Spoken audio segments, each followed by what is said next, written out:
Allora, Presidente Ciambetti.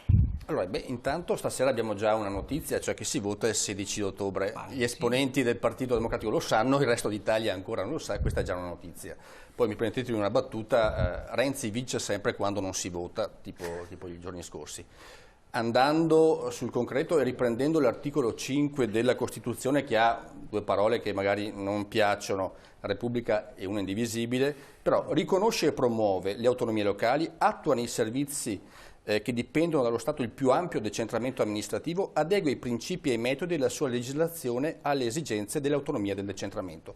Questo articolo 5 andava totalmente cancellato con tutto quello che è stato scritto in questa riforma che verrà appunto proposta ai cittadini, perché tutto quello che viene fatto, a parte Senato e a parte qualche altro passaggio, CNEL o altro, insomma, diventa un riaccentramento di tutto, ed è su questo che noi come sistema delle regioni siamo piuttosto perplessi, se non addirittura spaventati. Terrorizzati. Come parlamenti regionali, poi che siamo, come parlamenti regionali, poi siamo in questo momento anche a verificare, approfondire, stiamo facendo degli incontri tematici per vedere cosa accadrà, quindi ne abbiamo fatto uno sulla gestione del territorio, uno per quanto riguarda le competenze energetiche, ne faremo uno in Veneto per quanto riguarda la legislazione per l'elezione dei nuovi senatori. Quindi sta facendo delle valutazioni, delle considerazioni. Sì, dei focus specifici per approfondire tema per tema. E io sto seguendo appunto quella della legislazione elettorale, e la legislazione che metterà in moto il primo Senato ha delle contraddizioni interne che sarà difficilissimo riuscire a farle combaciare, perché nella Costituzione una norma dice una cosa e due articoli dopo c'è l'esatto contrario. Quindi purtroppo, dico purtroppo, è stata scritta forse in maniera un po' troppo così. Un esponente della Corte Costituzionale ha detto bersaglieresca, con tutto rispetto per i bersaglieri, perché molte cose sono state messe dentro senza capire che effetti avevano all'interno dello stesso articolato. Quindi purtroppo, dico purtroppo, probabilmente la Costituzione doveva avere altri tipi di passaggi e altri tipi di approfondimenti. Poi una cosa detta anche prima, dei contrappesi che nell'attuale norma ci sono, perché dei poteri dello Stato devono avere una verifica e un controllo, e anche su passaggi di elezioni successivi devono poter intervenire, ma il Parlamento eletto con l'Italicum potrà decidere i membri della Corte Costituzionale o del CSM o altre cose delicatissime per lo Stato in maniera appunto senza nessun contrappeso. Purtroppo penso che questa cosa non sia proprio il massimo per una democrazia. Qui c'è una sorta di appunto rafforzamento dello Stato nazionale, ma che non va verso la democrazia. Probabilmente le dittature per qualcuno possono anche magari essere utili e costano anche poco, però hanno delle controindicazioni, e probabilmente questo tipo di Costituzione senza questi contrappesi potrebbe ingenerare situazioni non proprio simpatiche. Ecco, abbiamo toccato l'aspetto di del federalismo. Un nuovo federalismo è stato definito da alcuni, professor Bertolisi e avvocato Morosini entrambi. Accennando questo aspetto, ci sarebbe un nuovo federalismo, e quindi anche rispondendo alle perplessità che sono state appalesate dal nostro Vidori di Indipendenza Veneta? Cioè, verrebbe compromesso questo federalismo a cui si parlava, queste autonomie a cui accennava? Non sapevo che c'era il federalismo, ma... Sì, no, io cito pezzi di battute. Dunque, prima non c'è mai stato.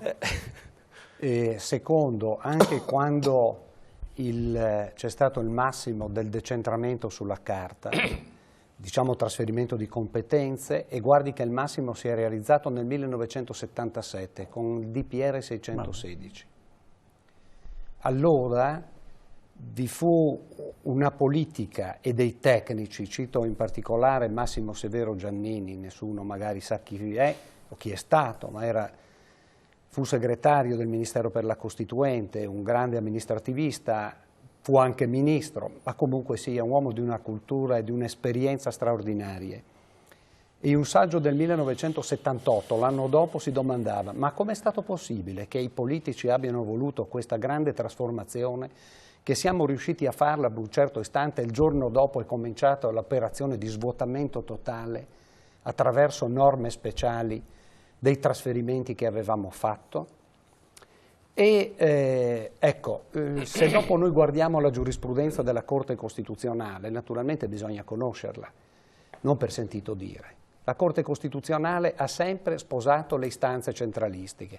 E guardi, nel testo originario c'era un'espressione che aveva consentito alla Corte di fare questa operazione, c'era la clausola dell'interesse nazionale. Se io dopo dico che era trasformato dal limite di merito in limite di legittimità, gli spettatori dicono che sono via di testa e sono il solito che non si fa capire. Comunque l'avevano trasformata da questione giuridica, di cui si può discorrere che senso abbia, in questione politica, che significa, se lo dico io, che è interesse nazionale, lo Stato è interesse nazionale. Vi ricordate la favola del lupo e dell'agnello, ecco, di Fedro? Funzionava così e continua tuttora in questo modo. Perché visto che il contenzioso davanti alla Corte lo faccio da poco meno di 30 anni, è difficile venirmi a spiegare come stanno le cose. E questo dipende da 1000 ragioni, compreso, dottoressa, dalla mentalità. Lei non può chiedere a uno che si è formato sui banchi e ha studiato certe cose, che non sa che cos'è l'impresa mediamente, che proviene da una certa parte del territorio nazionale, che magari proviene dalle supreme magistrature, e quindi conosce l'ottica del comando, capisce? Non della dialettica. È evidente che il risultato non può essere che questo. Dopodiché la linearità, l'abbiamo sentito 1000 volte, che è come il difetto strutturale. Ragionare in termini lineari significa ragionare non secondo l'eguaglianza, perché l'eguaglianza vuol dire trattare in modo diverso chi si trova in condizioni diverse. Il principio di differenziazione che c'è nell'articolo 118 della Costituzione non è stato mai applicato perché è inapplicabile concettualmente, in quanto, come le dicevo un istante fa, non si declina l'eguaglianza ma l'egualitarismo. L'egualitarismo, perché facciamo gli egualitari? Cioè trattiamo tutti allo stesso modo, ad esempio si dà il 5% in più oppure il 5% in meno. A chi? A Ricco e Pulone e a Lazzaro. Quindi Lazzaro avrà il 5% in più delle briciole e quell'altro avrà il 5% di più delle ostriche. È così. Questioni poste un'infinità di volte, non c'è mai stata risposta. Sa perché si procede in questo modo? Ma guardate, qui non è questione di parti politiche, magari fosse questione, perché basterebbe eliminare una parte politica o che vincesse l'altra. No, il problema è proprio che sta nelle radici, sta nel basamento dell'edificio. Si procede così quando non si sa come stanno le cose, perché io non posso trattare diversamente chi nella realtà sta diversamente se non so chi sta in condizioni diverse. E questo è un problema che si trascina quotidianamente ed ecco perché io di fronte a tutto questo cerco di ragionare, ma non perché sono sapiente, è perché credo che corrisponda al mio dovere, quello di fare il grillo parlante. E sperando che dopo le cose vadano bene, capisce cosa intendo dire? Allora mi pongo i problemi e do solo un cenno, perché credo che anche chi sta adesso, non so facendo che cosa, facendo uno spritz al bar e sente questa notizia, ecco, forse la rettifica. Avete sentito dire che nel nuovo testo è stata eliminata la potestà legislativa concorrente. L'avete sentito questa? Bene, io ve lo dico qui e metto in gioco la mia cattedra, è impossibile. È naturalmente impossibile. Guardi, è più facile abrogare la legge di gravitazione universale con legge che eliminare la potestà concorrente, perché noi non siamo divisibili per parti, capisce? No, ma allora io cerco sempre di semplicizzare al massimo perché è facile comprendere per chi ha delle radici giuridiche, è difficile per chi ci sta a casa. E allora, passaggio successivo con lei avvocato anche Morosin.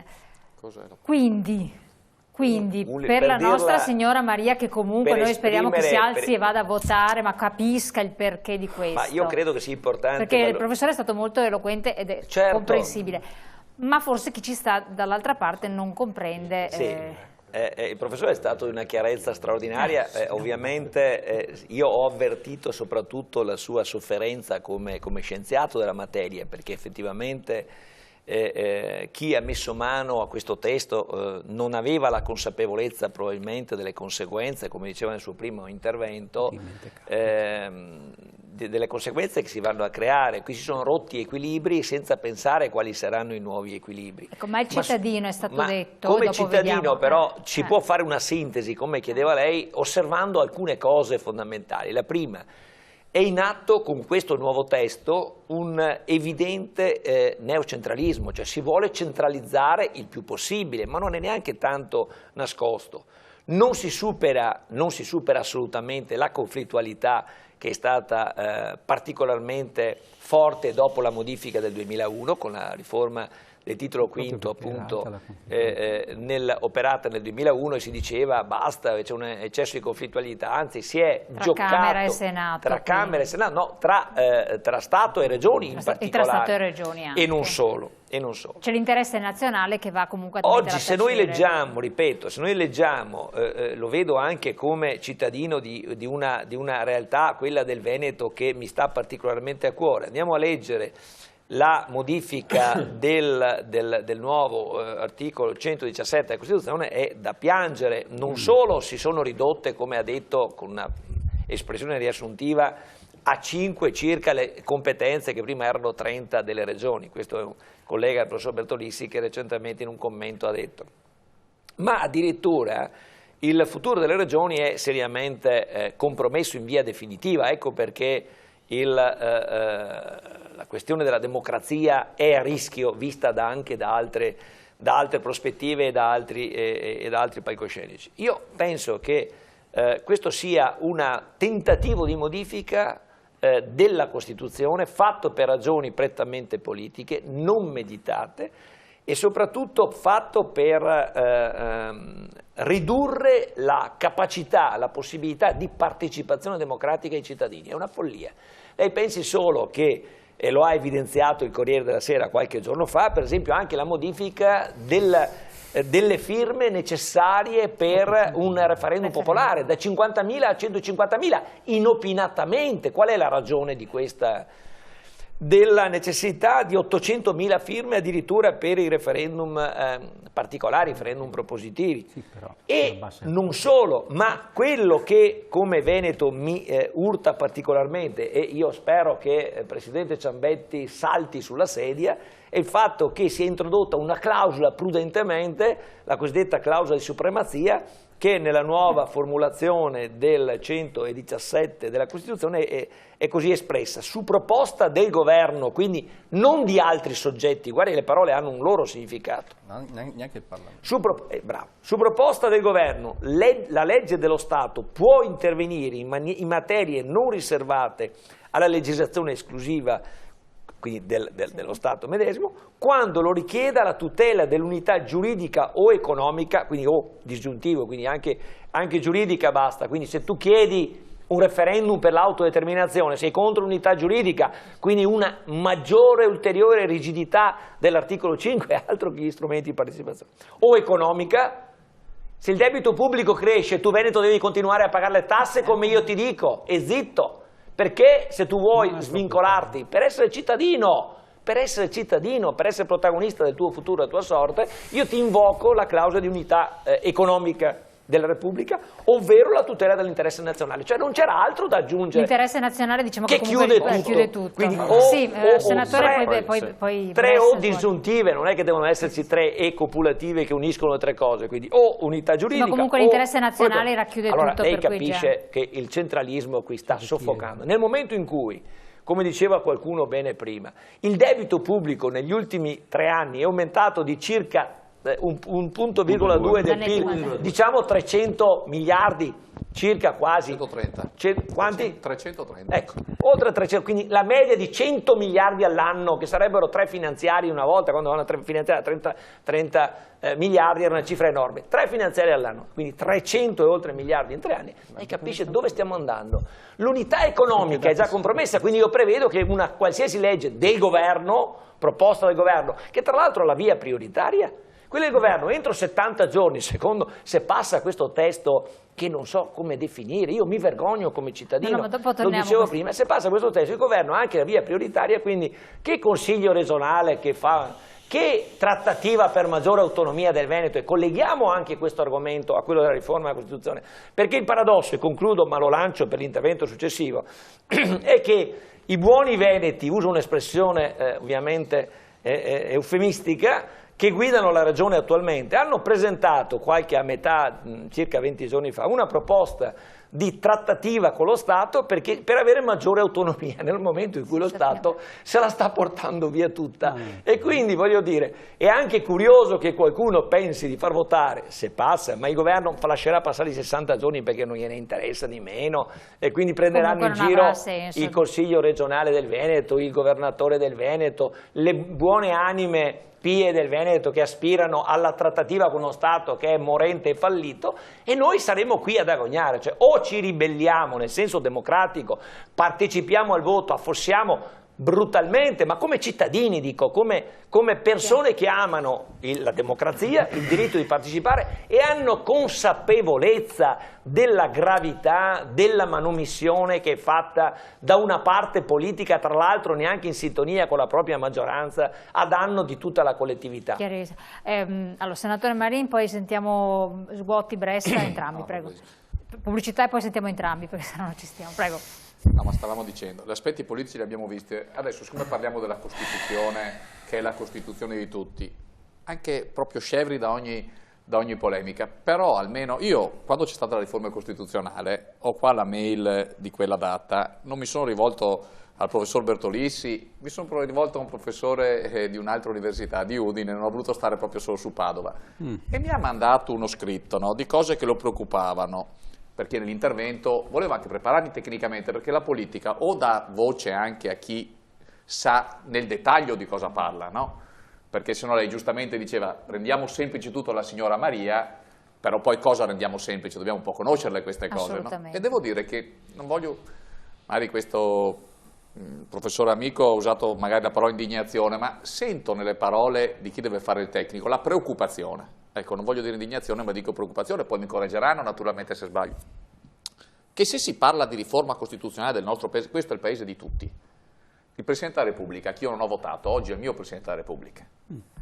Ma se sentiamo dire queste cose, io partecipo a qualche incontro a Roma, ovunque sono in giro per l'Italia, sento dire dagli esperti, dagli studiosi, dai professori universitari, questo è un ordinario dell'Università di Giurisprudenza dell'Università di Udine, le stesse cose. Ma un Presidente del Consiglio con la testa sulle spalle, ma una maggioranza che non si regge su compromessi a ribasso tra correnti interne al Partito Democratico, tra persone che, ripeto, elette con i voti di chi è contrario, evidentemente, gli italiani che hanno votato l'alleanza Forza Italia-Lega nel 2013, è ovvio che sono contrari a questo governo, no? Si aspettano risposte diverse. Quindi persone elette con quel pensiero, con quei valori, per fare una riforma. Ma se io fossi Presidente del Consiglio mi sarei fermato a ascoltare, e poco vale dire il primo giro hai votato sì. Tra altre cose io sono uno che è politicamente talmente schierato, diciamo, contro il governo Renzi che non mi riguarda personalmente. È vero che c'è stato un tentativo di ragionamento, ma la riforma costituzionale è talmente importante che prevede 4 voti, e non è casuale che preveda 4 voti, perché si può anche cambiare idea. Perché forse quando è arrivato l'emendamento, quello notturno, perché sapete come vengono approvate queste cose, bisogna che la signora Maria lo capisca, si scrive il testo. Poi parte una mediazione, ripeto, a ribasso in tutto, Job Act, tutto quello che è stato fatto. C'è un problema interno al Partito Democratico, anche questo non è un giudizio, è evidente a tutti, è assettico. Fanno la mediazione a ribasso, arriva il maxi emendamento e si fa il voto di fiducia, cioè vuol dire che il Parlamento è esautorato dalla possibilità di discutere. Tu inizi la discussione, io mi ricordo, mi sono fatto mandare, poi a un certo punto arriva qualcuno e dice no, abbiamo il maxi emendamento, si vota il maxi emendamento e tutto il resto viene abolito. Per quel maxi emendamento poi il Presidente del Senato dice che non puoi più votare il resto, perché racchiude già tutto, una volta dato un giudizio non puoi poi cambiarlo, se no le leggi non si farebbero naturalmente. Quindi parte questa mediazione a ribasso, arriva questo maxi emendamento, sento dire, ma ne avevo già conferma quando l'ho girato, no? Diciamo dai tecnici, poi io ho la mia idea politica, naturalmente rappresento la parte politica, che mi dicono è scritto malissimo, come diceva l'avvocato, forse ci sono delle cose che vengono scritte che sono incomprensibili, in contraddizione una con l'altra. Adesso non entrerò nei numeri della riforma perché la signora Maria deve capire, ma allora io dico, se il Presidente del Consiglio non fosse solo assetato, mi assumo la responsabilità di quello che dico, di potere, qui si sta mantenendo la sedia dei parlamentari, del governo, del Presidente del Consiglio. perché con tutto quello che sta avvenendo, noi continuiamo a votare sfiducie, naturalmente, e ripeto, la sfiducia Renzi, come ho avuto modo di dire a lui non più tardi di 15 giorni fa, la prende in Parlamento, prende la fiducia in Parlamento, ma la sfiducia nel Paese ormai è sicura, Io dico, sulla riforma costituzionale, sulla legge elettorale, che è di tutti, ma se sentiamo questi giudizi, uno porta a Roma, chiama 10 professori, 5 professori, 15 professori, sente cosa gli dice la Corte, perché è ancora soggetto al giudizio della Corte alla legge elettorale, se ben ricordo, chiedo al professore, perché non ha tolto alcune cose, ed è vero quello che diceva prima che il Parlamento è stato delegittimato, lo dice un parlamentare, perché il premio di maggioranza che è stato dato alla Camera dei Deputati ha fatto sì che vengano eletti un numero di parlamentari su cui si regge la maggioranza, ma se tu sei veramente guardi, cerco di essere collaborativo, se tu sei veramente una legislatura costituente, se in questi 4 anni, perché il primo anno è stato col Presidente Letta, se in questi 4 anni vuoi veramente cambiare le cose, e se sei costituente devi farla tutta assieme, è un comportamento, un atteggiamento, è completamente diverso. Renzi è divisivo, è il contrario, sto qua perché la legislatura è costituente, sto qua per sete di potere. Allora è completamente sbagliato, questa riforma è sbagliata come è stata fatta, come è stata scritta ci dicono i tecnici e purtroppo, pur con la premessa del professor Bertolissi di prima che diceva io voglio capire quello che succederà, quindi non sto cauto, non voglio mettergli in bocca delle cose, voglio capire cosa succederà, purtroppo tutti i tecnici dicono che porterà dei danni fortissimi, ma anche la stessa legge elettorale che è collegata qua, col 30% dei voti si governa. Non è così, non è possibile governare col 30% dei voti, perché è una minoranza troppo evidente. Adesso sentiamo cosa dice il PD. Abbiate pazienza, pochi secondi di pubblicità, poi ritorniamo insieme e do la parola anche a loro.